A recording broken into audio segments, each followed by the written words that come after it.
Good morning. Welcome back to the Pastor's Study. Each day provides opportunities for you and I to connect with God in more meaningful ways. On Sunday, I encourage you to take time to list what you were thankful for, to see the ways that God has been impacting your life. Sometimes they're simple. Sometimes it's small things.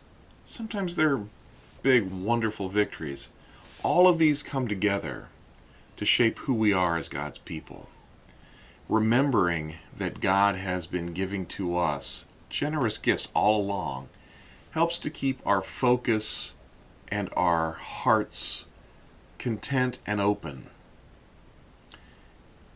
Thankfulness helps us to see God. When we assume that we deserve, that we are entitled, that this needs to be done for us, we lose that sense of gratitude, and we really push this into, being spoiled children. We have temper tantrums when we don't get our way. It is not a good thing. But gratitude, when we take note of all that's happening around us and give thanks even for what seems to be small, insignificant gifts, we start to be thankful. And when we're thankful, we recognize that God is. On Sunday, we talked in the book of Romans just a little bit as part of our introduction to Exodus 9, that people forgot God. They stopped giving thanks, and then they created gods with their own hands. They worshiped the creatures they created rather than the creator of all the universe. We do this too. We create gods in our image or in the image of things that we want. The truth is, when we remain thankful, it keeps us open to the wonders of our God. Now, the problem was Pharaoh refused to acknowledge that he was not God. Everything he had been told, everything he had been taught, told him he was God. And because of that, he refused to listen to the other possibilities. Now, his heart became hard every time he saw that he was not the powerful one. He had two choices. He could do away with the self-image that he held on to, the lie that he was God.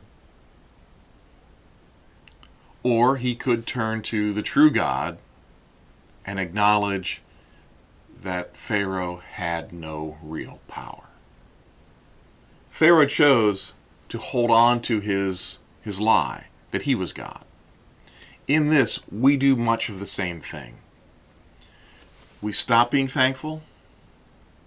We create our own God and we create the idea that we deserve, we are entitled, that this belongs to us and it's ours.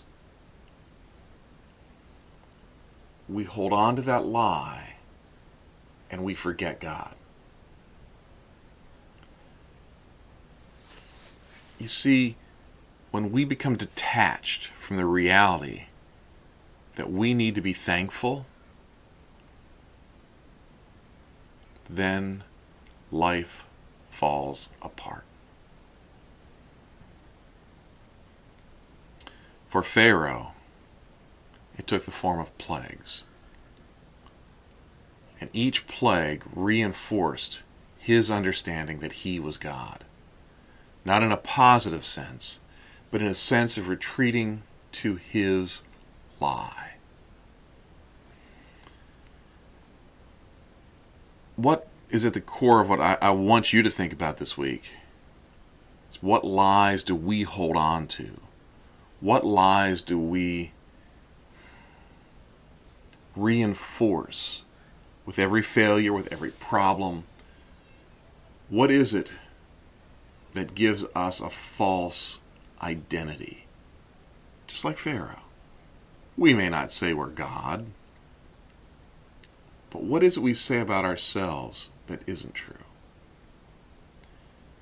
This week in your times of devotion, when you're in prayer and reflection, I want you to spend some time asking questions about how we hold on to our lies.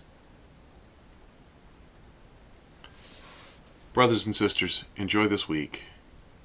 Find places to be thankful. Recognize that God is. And do away with your lies. Peace. I'll see you soon.